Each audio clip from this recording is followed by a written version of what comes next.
Hi, everyone. Thank you so much for tuning in. I can see there's people from all over the world here. We have people in Iceland, Asia, New Zealand. That is so cool. My name is Cassie Riva. I'm the assistant events manager at an Unlikely Story bookstore in Plainville, Massachusetts.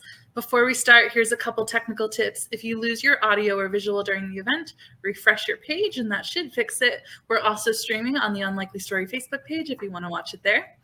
If you'd like to purchase Amanda Lovelace's new poetry collection or any of her previous ones, you can do so by clicking the green button below or the link above the video if you're watching on Facebook, and all of her books will come with a signed bookplate. Amanda Lovelace is the author of several best-selling poetry titles, including her celebrated Women Are Some Kind of Magic trilogy, which includes The Princess Saves Herself in this one, The Witch Doesn't Burn in this one, and The Mermaid's Voice Returns in this one.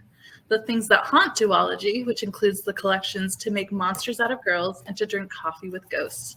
Her You Are Your Own Fairy Tale series includes Break Your Own Glass Slippers, Shine Your Icy Crown, and now Unlock Your Storybook Heart. Amanda even created her own Believe in Your Own Magic Oracle deck. When she isn't reading, writing, or drinking coffee, Amanda can be found casting spells from her home on the Jersey Shore, where she resides with her poet spouse, Parker Lee, and their cats. I just finished Amanda's new collection yesterday, and I can never get over the feeling of gratitude I get after reading Amanda's books. Unlock Your Storybook Heart is utterly beautiful and relatable. Readers, you're going to fall in love with the charming illustrations, the subtle Beauty and the Beast theme, and the words of wisdom Amanda uses to remind women we're all unique, queens, and deserve to celebrate it. Interviewing Amanda tonight is Amanda's friend and avid reader and adventurer, Summer Webb. Summer is a literature-focused content creator based in the Great Smoky Mountains of Tennessee. When she isn't reading, you can find her baking or spending hours scrolling through TripAdvisor planning her next escape. Amanda, Summer, thank you so much for joining us tonight, and happy book birthday, Amanda. Hello. Thank you. Hello. All right. I'm so excited that we're here together again. I'm so excited that your side of things started to work. I know, trust me. All right, so should I start with my 2 intro poems? Yes, please. I always love to hear you read them. Yes, this has sort of been our tradition, I think, for like the last 3 books, maybe. It's been a few events. Yeah, since the pandemic started. Yeah. Okay. Let me tell you a bittersweet story. There is a girl who has always been told that she's one of the quote, unquote, gifted ones. The kind who always sits at the front of the class and gets every question right. We just know you're going to take the world by storm, they all tell her, proud as can be. What if I don't want to? She wishes she could say. Instead, she stays quiet and smiles like a good girl. Let me tell you an even more bittersweet story. There is a girl who can accomplish just about anything she puts her mind to. Even the things that most people think a girl can't possibly do. Even the things that make her stress cry, tears clouding her glasses, but she can't let herself down. She can't let them down. She can't let herself down. She can't let them down.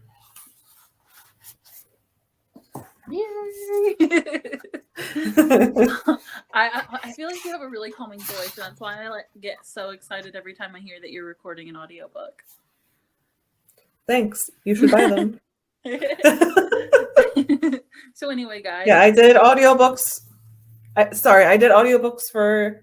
did all 3 of the books, and they're all out today also, as well as like a bundle that has everything plus an interview with me and my spouse Parker. So I just wanted to put that in there. I like to hear the process of that as well, which I should have asked questions about that. I don't know why I didn't, but we'll save that for next time. But anyway, we are celebrating the release. This is your 9th poetry collection. Number 9. I say this every time, but it literally blows my mind. I can't believe it. That you've come so far. Like 9 is insane to me. But anyway, I'm excited to celebrate Unlock Your Storybook Heart, especially because it released right in the middle of Women's History Month.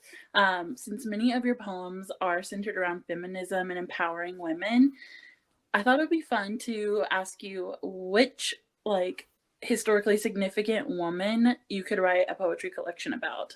Who would you choose? So I've been thinking about this question because we're always prepared. We always have the questions ahead of time. And the first person that came to mind was Emily Dickinson. I knew that. And I already knew that. the more I thought about it too, I was like, Unlock Your Storybook Heart is not like totally different or like not unlike an Emily Dickinson poetry collection I would write. Because we like check so many boxes. We have the nature imagery, which there's so much in this book. We have religion, which she's big on. We have queerness, which a lot of people think that Emily Dickinson was queer, and I agree. There's like very cottage core themes. There's death. It's like very Emily Dickinson. So it's like I almost wrote an Emily Dickinson collection without meaning to. That's only an accident that you could do. I know. But speaking of significant women, while reading this collection, you mentioned cottagecore, and I definitely felt the cozy vibes, sort of like reminiscent of the latest Taylor Swift era. And knowing that you're a big fan of her music, I wondered if there were certain artists, including Taylor, that inspired you while writing this collection. Well, you definitely picked up on that one because she was definitely a huge influence, especially with her Evermore album. That's my favorite one of like the two that she released. Spur of the Moment. It's very cottagecore. It's very like gloomy and atmospheric.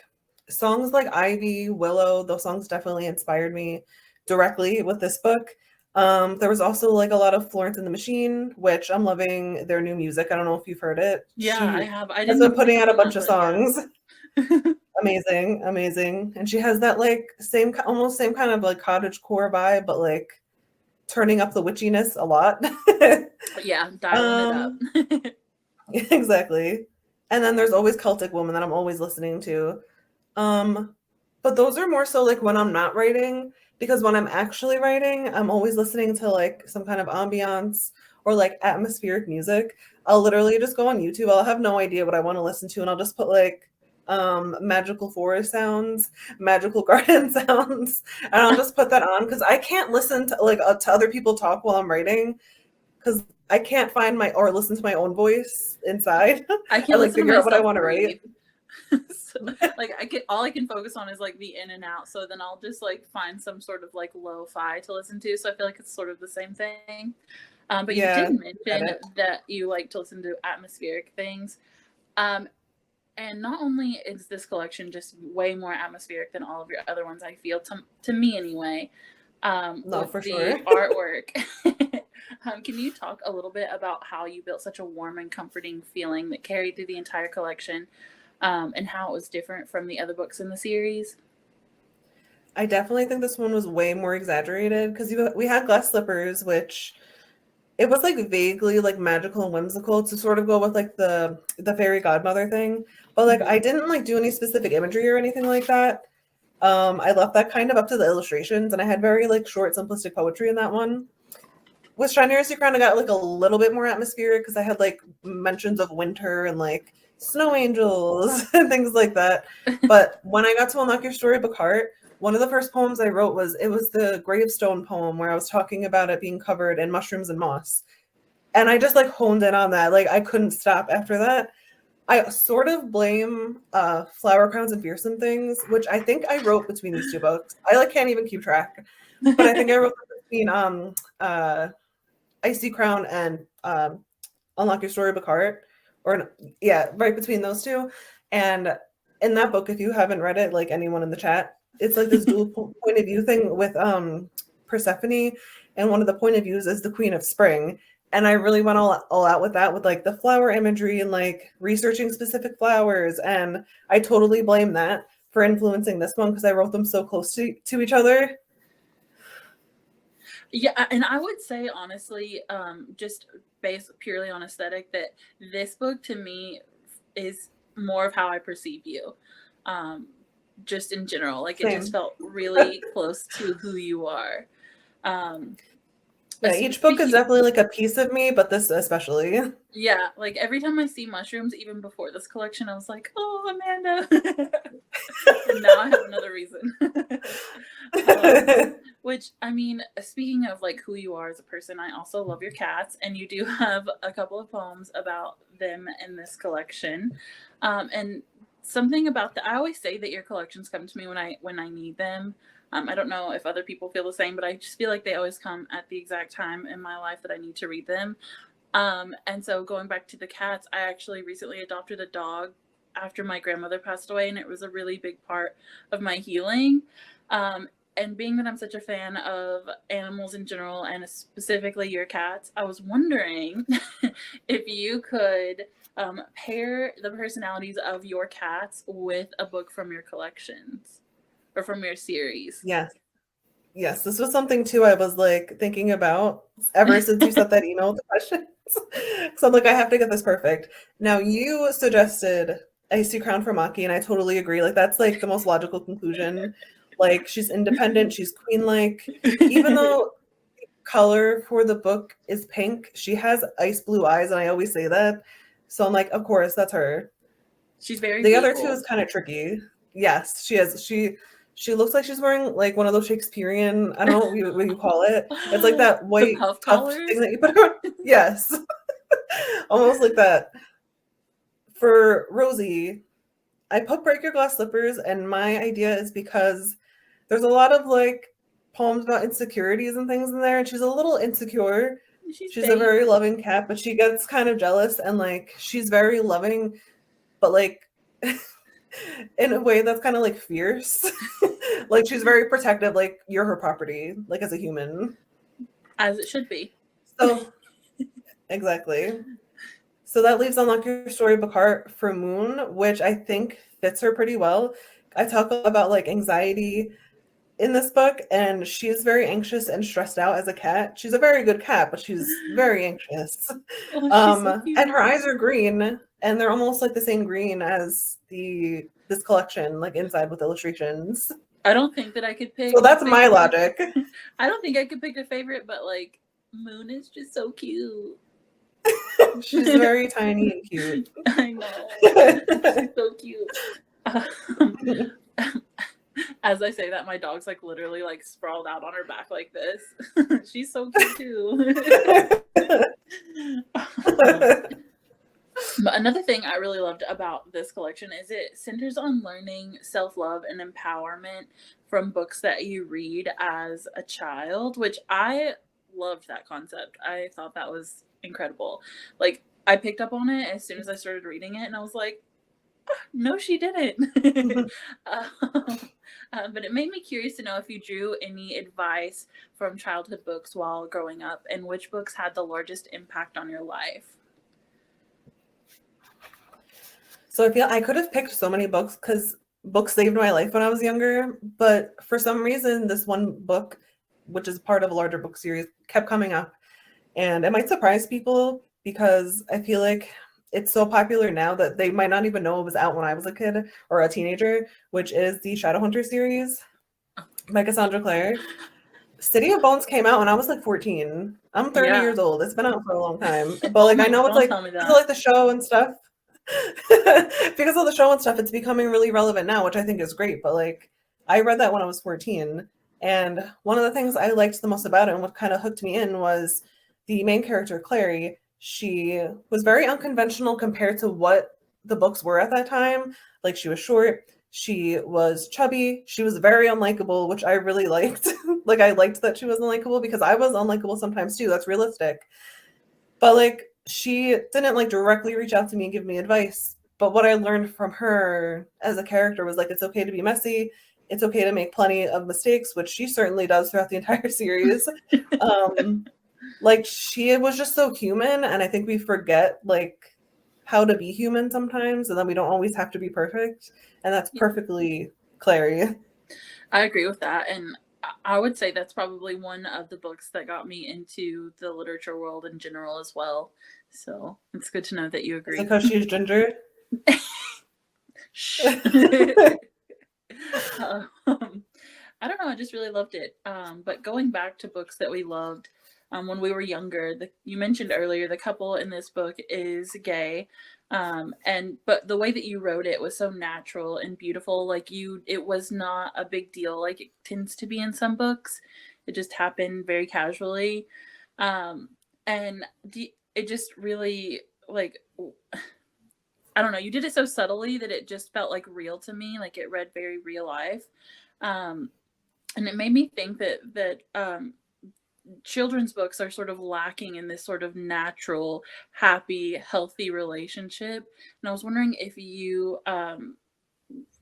sorry, I got ahead of myself there. Do you feel that there's a lack of this sort of happy and healthy representation in media, specifically for teens and young people? I know that it's being branched out in for adults, but not for young people, like you would say in this book. Yeah, I think like when I was younger, there was zero. Like there was nothing. And I had to, for the most part, when I wanted to read gay stories, I had to go to the adult section. And those stories weren't always like, they didn't mesh well with me. Like I could probably go back and read them now and like them a lot. But back then, it's like I wanted people my own age and someone that I could relate to. I think there's definitely more stories happening now, but I also think it's not enough. And I also kind of think that it would never be enough, especially to make up for the lost time. But for the most part, I think we're improving, but I feel like we could be doing better.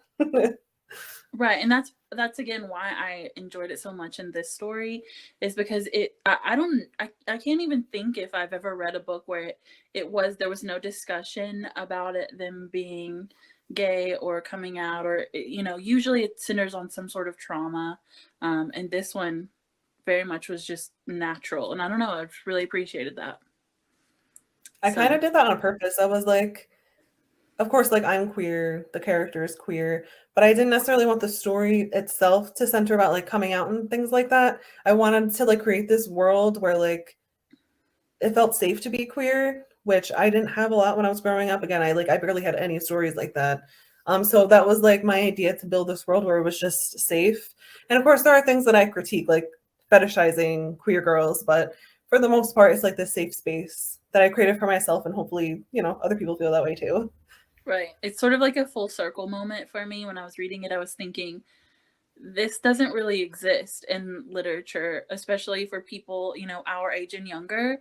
And then, of course, the voice in this story is taking advice from her books, and so now you've created something that people can take advice from in the future. And I thought, I hope so. oh. When you put it like that, yeah. Yeah, that's the first thing I was just like that. I don't know, that's the one thing in the book that really touched me the most. There was a Oh, lot, especially the poem about the cardinal, which you guys can read, but there was a lot about this one. Like I said, it always comes to me when I need it. um, so another question that I had when I was reading it, speaking of specific poems, there are poems near the end of this collection that discuss doing things that scare us despite doubting ourselves. One of them leaves space for the reader to sort of answer what one thing they would do if only they had the confidence to do so. So I sort of like to turn that back on you and ask what one thing that's a bucket list item that you would like to complete in the future. So I actually like completed one recently, but not a lot of people know about it. So I'll just start with that one, which is making a tarot deck because I know people will ask. Yeah. I made a tarot deck. I have no idea when it's coming out. Don't listen to Amazon because it's not coming out that day. But it is happening, and like I've done my part, but there's been some delays, and we don't really know right now when it's coming out. So I'm being patient. But like that was my big bucket list thing. Other than that, my first like what would I do if nothing scared me is to start a business, maybe like teach online courses, something witchy, magical, tarot. My friend Maya Toll, she has done this thing in the past called witch camp, which I've been a part of the last couple of years, and the last time I even taught a tarot class, and I just really love that. And like if I wasn't so scared, that's what I would do. And like having to actually think about it is like scary because I know I need to do it and I need to hold Yeah. myself accountable and like live my dreams because like I tell everyone else to live their dreams, so I need to I, live mine. I feel like that's something you could easily excel at. So to hear that it is sort of intimidating to you is a surprise. I think I you'd be almost great feel at like it. I almost feel like it's not so much like actually doing it. It's like figuring out how to create a business, taxes, like all of like the stuff that doesn't go along with the passion that I'm taking into like the actual like doing, All the back like end making the stuff. business. The Yeah. admin. Yeah. So if you could tackle one thing, it would be admin. For a business. Basically, yeah. Um, another specific poem that I wanted to talk about was on page 27, and it discusses feeling silly or embarrassed of traditionally girly hobbies or interests that, and eventually taking back those things that we loved instead of feeling shame for enjoying them. This one, again, really spoke to me because growing up, I was a huge boy band fan, like insane. Like I remember being 12, going to a Hanson concert and like crying the whole time, like sobbing, and my Aw. mom asking, do you hate it? Are you okay? And I would just be like, I'm so happy. The opposite. And I like grew up, and as I was like high school, I was so embarrassed of it. And my mom would try to tell my friends, and I'd be like, stop, don't tell anybody. But now as an adult, I've like fully embraced it again. I completely love all boy band anything. um, I love pop music. But I was curious if you had any vices that were once considered vapid that you've re-embraced. Yeah, so the biggest one that I can think of, and we've actually talked about in a previous event for Shine Your Sea Crown, is the color pink. The theme for that book was pink, and that was very much on purpose because I talk a lot about like actual girl power, like being a boss in that book, and I purposely made it pink to sort of take that back and to no longer be ashamed of it. When I was like all throughout my teens, like I just completely denounced the color pink. I don't know what was wrong with me. I was like, I can't be this because no one will take me seriously. People will think I'm shallow, will think that I'm vapid if I like it. And like, I completely embrace it now. Like all of the jewelry I wear, for example, even my glasses are rose gold, like that pinky rose gold. Yeah. And like with that, like as soon as I started embracing that, I started embracing like unicorns and rainbows and fairies. And I like in extension to embracing all of those things, like have started like healing my inner child. So it's like all connected. Like I'm just going back and re-loving the things that I thought I wasn't allowed to. Right. Yeah. I went through that same thing, but mine was just boy bands. And yours was pink. Mine was Backstreet Boys and New Kids on the Block and Hanson. So, but it looks like we are running close to the time. So, the last question that I would like to ask you, since you've already discussed the tarot deck and what you're doing next, is what would you like for your readers to take away from this collection? That it's okay to be you. Forget all of the plans that other people have for you and even that you have for you, because that's a big component of this book, that even the plans that you have for you. Follow your own path, follow your own whims, follow your own heart. Even if no one's ever done it before, you can be the first one, and that's just the only way that you're ever truly going to be happy. I love it. I know I could talk to you all night, but I'm sure there are other questions that want to be answered. So I think we should turn it back over to the host. Thank you so much for answering these questions for us. Thanks for asking them. Thank you. That was so fun. Amanda, you have like the cutest following. Like they're all so loyal and they're just commenting the whole time. Sometimes during the events, it's just like crickets on the side. So, like, I'm just like reading all of the comments and it's just amazing. Let's get to some questions. If you have questions, you can write them in the chat or you can write them under Ask a Question. This one is from Isla. Do you have a favorite queer story that has come out in the last few years? Oh, there are so many. Oh my God. Actually, let me look at my reading list app because I just read it recently and I never remember the names of the books that I read. And it was I think it was my last book of 2021. I read it like literally like December 31st, and it was called Payback's a Witch by Lana Harper. It is, I believe, adult fiction. It was so good and so magical. It reminded me of like almost like a cozy mystery, but not quite. It was just really, really good. And it's hard to explain how good it was. I think someone on our staff recommended it. Oh, it's so good. Page. This one's from Anya. Who is your favorite poet, past or present? Emily Dickinson. We've already talked a bit about her, but yeah, she's been my favorite for a long time. We have visited her house in Amherst, Massachusetts, quite a few times. We actually usually go there when we're on the way to Unlikely Story because it just like works out that way. It's now a museum. You can get to see like where she lived, where she wrote. You get to see her bedroom. She's just awesome, and she never ceases to amaze me. That's awesome. What's your favorite fairy tale of all time? Oh God. I have written so many poetry collections based on fairy tales because I can't choose one. I guess if I had to choose one, maybe Rapunzel. Maybe Rapunzel, but like that's still like ask me tomorrow and it'll be a different one.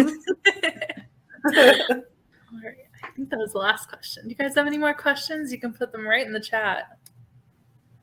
I'll give them a minute. I just want to like show everyone the illustrations. Oh my God, they're so beautiful. I just want it like printed as a poster and I want to hang it in my room. I want to sit in the window seat. Like it's just so atmospheric. It's so gorgeous. Yeah, I think that's probably my favorite center page. Yeah, move those pumpkins. I want to sit there and read. Right? And like the little comics on the inside, just so beautiful. I loved the one about the cat. Same. I do have another question that I've just sort of was thinking of now when I was thinking of the tarot deck. I know that's something you'd always wanted to do, but I was wondering if you had like a piece of merch that you wanted to create, and what it is, if it could be anything. Like Taylor Swift has the cardigan. Oh wow! I never even like dared to have these wild dreams. So I'm like, I don't know. I've done shirts before, but they were like temporary on. I forget what the site's called. It was one of the campaigns, and then they were only up for 2 weeks. Bonfire. Parker just said it in the chat. I don't know. You stumped me with that one. Really cute temporary tattoos.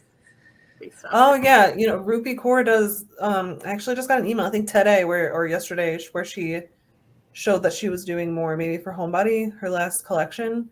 That would be cool too. Or even if they did like Janana's illustrations just to like represent the poem, that'd be cool too.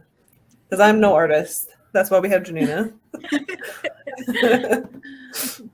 That's very true. I really like your headband though, so you should make those, or you could do a crown. Be cute. Thanks.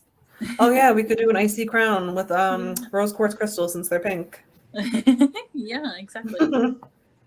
I think the last question, do you have an upcoming project you can tell us about? So the tarot deck is supposed to be the next thing. Maybe it will be. Like, again, I don't know when it's coming out. Tarot decks take a long time to make. I think they're more complicated than people might think.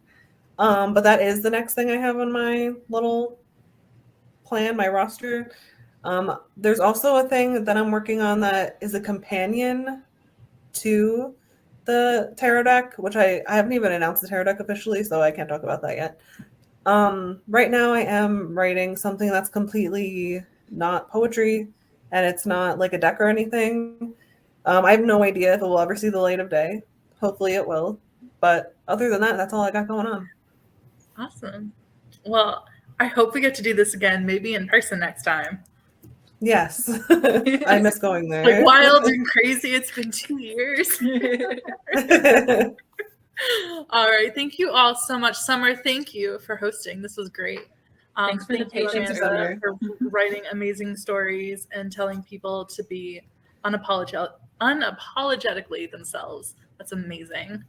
And thank you everyone for tuning in. This was so good. Click the green button, support Amanda, support our tiny little bookstore in Plainville, Massachusetts. Buy the book. You're going to get an autographed book plate from Amanda to go with it. It's going to go right on the inside. And thank you all so much. We also have Cassandra Clare's books in stock. Saw that going on in the chat. Thank you all so much. Have a great night, everyone. Thank you.